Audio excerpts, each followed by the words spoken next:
श्री सुरेंद्र राम अपना पक्ष रखें। धन्यवाद सम्मानित अध्यक्ष जी।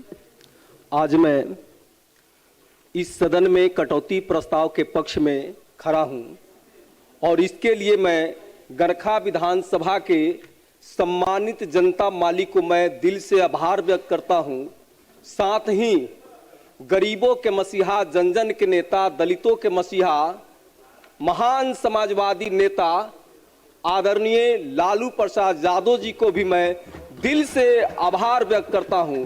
साथ ही गरीबों की बात करने वाले, रोजगार की बात करने वाले, नौकरी मैन ऑफ बिहार, नौजवानों के नायक, बेरोजगारों के हमदर्द, दलितों के मसीहा,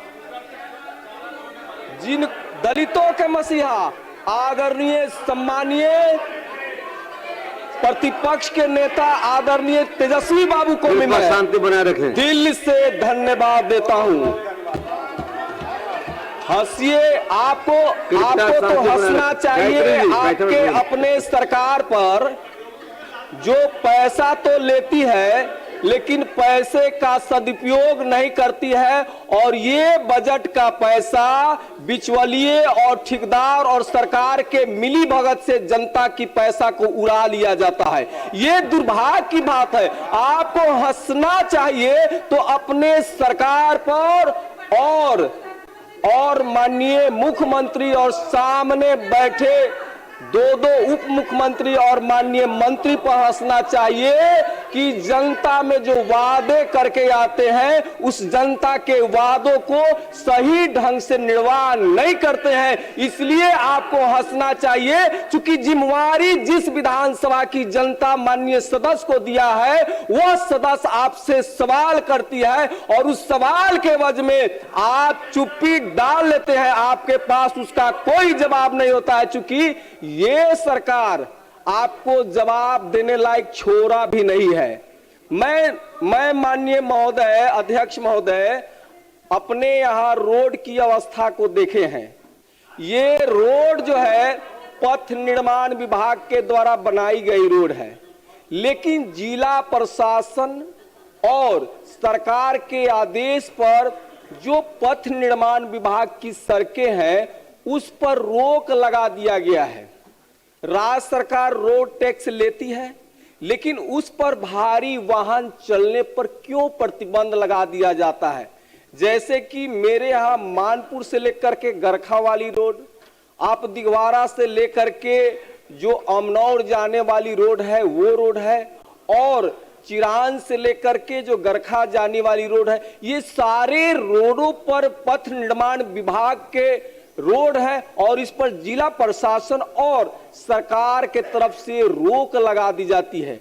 अब बताइए महोदय, सरकार को हमारे जो है ट्रक मालिकों ने टैक्स दिया है और टैक्स के एवज में उस रोड पर चलने पर भी प्रतिबंध है। कारण है महोदय कि ये जो रोड बनाए जाते हैं ये गुणवत्तापूर्ण रोड बनते तो उस पर रोक नहीं लगाया जाता। ये टूटने के डर से छुई मुई जो रोड बने हुए हैं, छूने से वो मर जाएंगे, इसके डर से जिला प्रशासन उस रोड पर चलने पर रोक लगा दिया जाता है।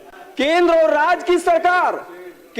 राज्य की सरकार दोनों मिला लीजिएगा तो ये नानी शब्द है। ना से नरेंद्र और नी से नीतीश, ये दोनों फिनिश है। दोनों काम की सरकार नहीं है महोदय, दोनों काम की सरकार नहीं है। सरकार आने दीजिए ना, सरकार बदलने दीजिए। क्या क्या आपने आप जो बोल रहे हैं ट्रंप के सवालों का जवाब तो माननीय प्रधानमंत्री दे नहीं पा रहे हैं, मजबूरी में उनको झुकना पड़ा अमेरिका से, तो इसलिए बोल रहे हैं कि एनडीए वाले अभी चुप ही रहे तो जनहित में अच्छा है। तो हम ये बोल रहे हैं महोदय स्थिति गंभीर है। आज अनुसूचित जाति अनुसूचित जनजाति कल्याण विभाग का भी बजट है। हमने उस दिन माननीय मुख्यमंत्री के सामने हमने खड़ा होकर के ये कहा कि माननीय मुख्यमंत्री जी, आप ये बताइए, आपकी सरकार 21 साल की सरकार है, 21 साल की सरकार में क्या अनुसूचित जाति के चमार टोला में, सवालखोर भाई के टोला में, डोम भाई के टोला में, नट भाई के टोला में, आदिवासी समाज के टोला में कितने सड़कें आप बनवाए हैं? आप तो बोलते हैं, आप इस बात को झूठा ये बात बोलते हैं कि बिहार के किसी भी कोना से, बिहार के बोलते हैं कि किसी भी कोना से 4 से 5 घंटों में पटना पहुंचा जा सकता है। लेकिन मैं इस बात को बोलता हूं महोदय, 21 साल की ये सरकार, 21 साल की ये सरकार अब तक दलित टोला में पहुंच नहीं पाया है। इसलिए इससे बड़ी कोई ये क्या कहा जा सकता है ऐसी सरकार को? आज भी महोदय दलितों के गांव में, अति पिछड़ा के गांव में कांधा पर लाश उठाने को मजबूर है। चूंकि 4 से 6 फीट चौड़ी गली भी नहीं है, 4 से 6 फीट गली भी नहीं है, खटिया पर मरीज या लाश को उठाने के लिए भी 6 फीट चौड़ा कम से कम गली होना चाहिए। दुर्भाग्य की बात है महोदय, इस सरकार के लिए दुर्भाग्य की बात है। बड़े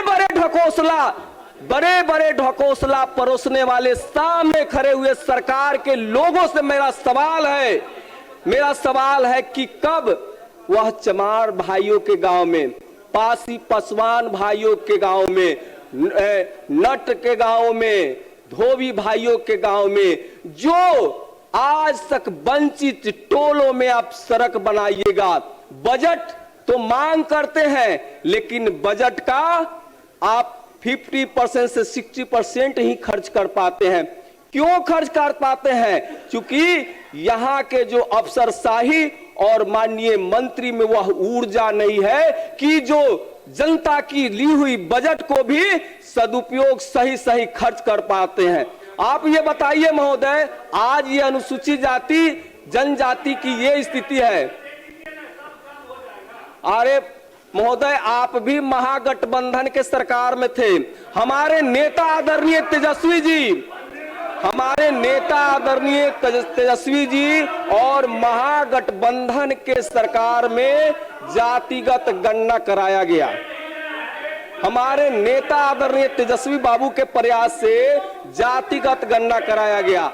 जातिगत गणना कराने के बाद में अनुसूचित जाति की जो जनसंख्या लगभग 20% थी, अनुसूचित जनजाति की जो संख्या था उसके मुताबिक हमारी महागठबंधन की सरकार ने आरक्षण को बढ़ा करके, अनुसूचित जाति की जो आरक्षण की जो दायरा था 16% से बढ़ा करके 20% कर दिया गया।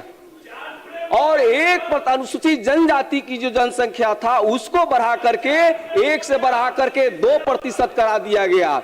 और राज्य सरकार ने पास करा करके केंद्र सरकार को भेजा गया। और यही एनडीए वाले लोग हैं, यही एनडीए वाले बिहार के लोग हैं जो एक बार भी केंद्र सरकार पर आवाज नहीं उठाए कि जो बढ़ी हुई आरक्षण को 9वीं अनुसूची में यदि केंद्र सरकार शामिल कर लिया होता तो आज यहां जो बहाली 100 होते उसमें हमारे लोगों का आरक्षित सीट 20 होता।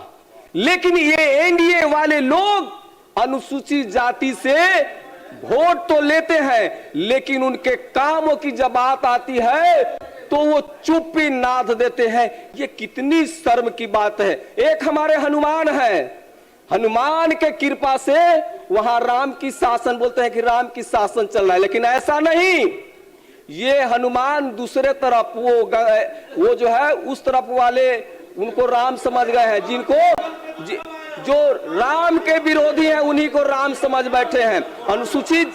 अनुसूचित जाति के लोग हैं। यदि केंद्र की सरकार को यदि वो दबाव बनाए होते तो आज हमारे अनुसूचित जनजाति की आरक्षण जो है वो 20% और 2% होता। तो हम तो ये देख रहे हैं कि ये जो सरकार है अनुसूचित जाति के साथ अनुसूचित जनजाति के साथ उनके वोट को लेने के लिए। अब ये बताइए ना, हमारे चाचा तो दलित को महादलित बनाए, हम महादलित के वही बेटा हूं सुरेंद्र राम, जो आज इस सदन में माननीय मुख्यमंत्री से सवाल कर रहा हूं कि 19 साल तो हो गए, आपने दलित को महादलित बांटा और दलित महादलित के लिए कोई योजना नहीं चलाई। चाचा ये सवाल पूछ रहा है एक सुरेंद्र राम